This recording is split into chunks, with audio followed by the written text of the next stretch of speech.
You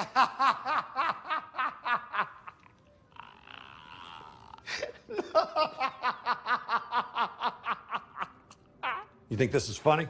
Dad, it's me.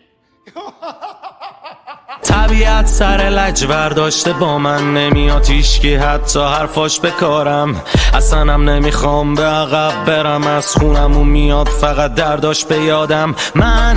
پر یه حس انتقامم پر از فوش و گلایم پر گیر و گره پر حرف و کنایم دلم حالش بده آتیش میفته به جونم شبا دیشب از تنهایی انقدر دود گرفتم تا جونم درات تو هم داری الکی مصرف میشی نمیخنده عمیق میدونم لبات ولی من هنو پای حرفم همو میبینی که دارم میخونم برات میزنه تازیانه پشت شلاق و شلاق پشت زخم این زمین وحشی به من میزنه بدم میزنه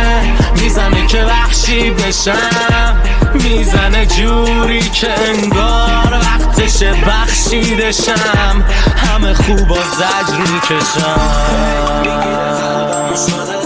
همه شبام شوم و خاکستری تویی که ادعات میشد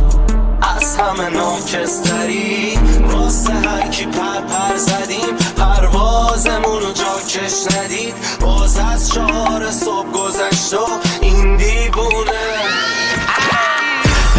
میگیره قلبمو شده همه شبام شوم و خاکستری تویی که ادعات میشد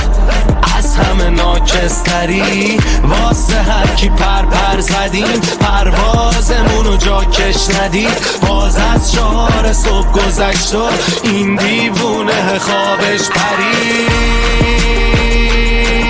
چه کشتی ها که غرق نشدند از زیرهای خود سوراخ کرده و چه جنگل ها که بیابان نشد از ریز تنه های خود تبر ساخته و چه تازیانه ها که نخوردیم از زبان های خود عزیز کرده